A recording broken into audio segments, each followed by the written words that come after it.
আসসালামু আলাইকুম, কেমন আছেন সবাই? আমি এখন আছি সৌদি রাবাতে। এখানের আবহাওয়াটা দেখেন। যারা ভালো রেস্টুরেন্টে চাকরি করেন বা কাজ করেন তারা জানেন এখানে চুল একটু বড় হলেই সমস্যা। দেখেন 10 টাকা বাঁচাইছি। হ্যাঁ, পুরো চুল ফেলে দিয়েছি। কালকে অফিস থেকে বলতেছে চুল ছোট করো, দিছি ফেলে। 10 টাকা বাঁচছে, তার মানে বাংলাদেশ টাকায় 330 টাকা। মানে এখানে সর্বনিম্ন চুল কাটাইতে গেলে আপনার 10 টাকা সর্বনিম্ন, শেপ বাদে।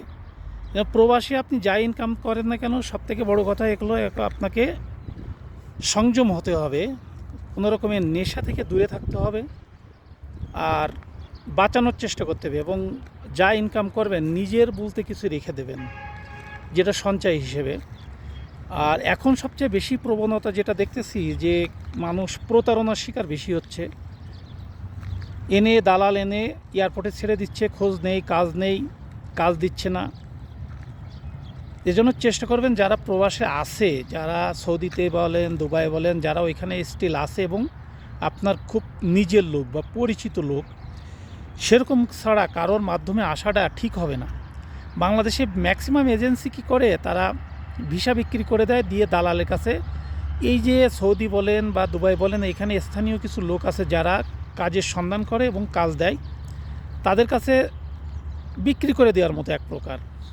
একটা কাজ পেতে গেলে অনেক সময় 1000 রিয়াল, 1500 রিয়াল, 2000 রিয়াল, 3000 রিয়াল পর্যন্ত চেয়ে বসে। এবং যে কাজ দেয় অনেক সময় কাজটা ভালো হয়, অনেক সময় খারাপ হয়। যাক, চেষ্টা করবেন যদি প্রবাসে আসেন। আর আসাই উচিত আমাদের দেশে যাদের বয়স 20-21 বছর হয়ে গেছে, যারা ইন্টারমিডিয়েট পাস করছে, চাকরির বাজার ভালো না, তারা যদি মনটা শান্ত করে 4-5 বছর ভালো মাধ্যমে এসে প্রবাসে এসে কাজ করতে পারে। কিন্তু এখানে একটা জিনিস মাথায় রাখতে হবে, প্রবাসে আসলে আমাদের সবচেয়ে বড় ভুল, ফ্যামিলির যে প্রেশারটা থাকে, যে আগে বিশাল 5তলা বিল্ডিংয়ের একটা বাড়ি করো। এইটা সবচেয়ে বড় ভুল করি আমরা, যে 5তলা ফাউন্ডেশন করে কেন বাড়ি করতে হবে ভাই? তুমি প্রবাসে আসছো, আগে কিছু ক্যাশ টাকা নাও, গুছাও, তারপরে বাড়ি যদি থাকার স্থান না থাকে তাহলে মাথা গোজার মতো মোটামুটি একটা ঘর করো। কিন্তু আমি প্রবাসী আছি, ছেলে প্রবাসী আছে বিধায় 5তলা বিল্ডিং করে দেখাইতে হবে, টাকা সবাই এখানে ইনভেস্ট করে দেয়, তখন তো চলতে হবে রে ভাই। হ্যাঁ, যদি এরকম হয় যে শহর এলাকায় যে আমি একটা 5তলা বাড়ি করলে তার থেকে ভাড়া আসবে, মাসে আমি 50,000 টাকা ভাড়া পাবো, সেরকম অ্যাবিলিটি বা সেরকম জায়গা যদি থাকে তাহলে সেদিকে এগোনো যায়। কিন্তু অনেকে গ্রামের ভিতরে আলিশান বাড়ি করে, যে আমি প্রবাসের ইনকাম 10 বছর ইনকাম দিয়ে দেখেন 30 লাখ টাকা দিয়ে গ্রামের মধ্যে এক বাড়ি করে রাখছে। এটা লাভ কি? এজন্যই প্রবাসের টাকা ভাই খুব কষ্টের টাকা, এখানে আয় করা খুবই কষ্টের। আর যাদের ইগো আছে, যাদের রাগ আছে, জেদ আছে, তারা যদি প্রবাসে এসে 1 বছর থেকে যায়, তাদের রাগ জেদ সব ঠিক হয়ে যাবে।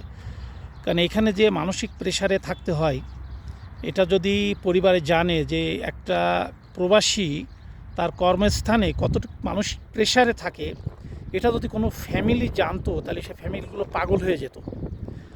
এই জন্য প্রবাসীকে সম্মান করুন একটা জিনিস। আর একটা জিনিস হলো, যারা প্রবাসী আছেন তাদের উচিত হবে তার সঞ্চয়ের কিছু অংশ পরিবারের দিন, যে দেবেন না সেটা না, পরিবার চলবে কীভাবে, পরিবারকে দিতে হবে কিছু অংশ নিজের হাতে, নিজের সঞ্চয় নিজের কাছে রাখেন বা নিজের কন্ট্রোলে রাখেন। নাইলে দেখলো 5 বছর পরে বাড়ি সব টাকা দিয়ে দিলেন, টাকাও শেষ, আপনি গেলেন যে কিছুই পেলেন না, তাহলে কী লাভ হলো? এই জন্য নিজের সঞ্চয়ের কিছু অংশ আপনি রেখে দেন এবং সঠিক মাধ্যমে চেষ্টা করবেন সঠিক মাধ্যমে আসার। এবং যদি আসেন তাহলে আপনি আসার সময় একটা জিনিস অবশ্যই মাথায় রাখবেন, যে প্রবাসে গেলে আমাকে যে কোনো কাজের জন্য প্রস্তুত থাকতে হবে, যে আমি এই কাজটা করব, ওইটা করব না, ওটা আমার দ্বারা সম্ভব নয়। এইরকম মন মানসিকতা যদি থাকে তাহলে আপনার না আসাই ভালো হবে, উত্তম হবে। আর যদি মনে করেন না, আমি প্রথম বছর যে কাজই পাবো সেই কাজই করব, যে পজিশনে যাক, ভালো থাকি খারাপ থাকি, আমি ইট পাতায় দিয়ে ঘুমাইতে পারবো, এইভাবে প্রিপারেশন যদি আপনার ভিতরে থাকে তাহলে আপনি সফল হবেন ইনশাআল্লাহ। আর যাদের বয়স হয়ে গেছে, আসলে 38-40-এর উপরে বয়স হয়ে গেছে, তারা এসে অনেক কষ্টের, এবং তাদের সাধারণত কোনো কোম্পানিতে ওইভাবে নিতে চায় না। চাহিদা হলো যাদের 21-এর উপরে বয়স, 21 থেকে 30-এর ভিতরে যাদের বয়স, তাদের চাহিদা বেশি এবং তাদের কোম্পানিগুলো অ্যাকসেপ্ট করে বেশি, তাদের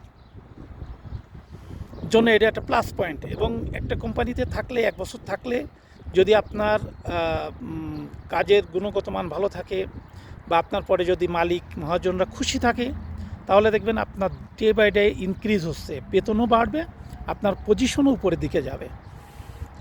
আর আরেকটা জিনিস আমরা ম্যাক্সিমাম সময় সোশ্যাল মিডিয়া দেখি যে দালালরা যা করে আসলে এটা সহ্য করা যায় না। সহজ সরল লোক 4.5 লাখ 5 লাখ 5.5 লাখ টাকা দিয়ে এসে যদি কোনো রকম একটা কাজ পায়, থাকার জায়গা পায়, তাইলেই সে একটা কিছু করতে পারবে। কিন্তু একটা লোকরে ভাই এয়ারপোর্টে এনে ছেড়ে দেওয়া, তার কোনো আত্মীয় স্বজন নেই, কেউ নেই, রাস্তায় বসে থাকে, মসজিদে বসে থাকে, এরা কি করতে পারে?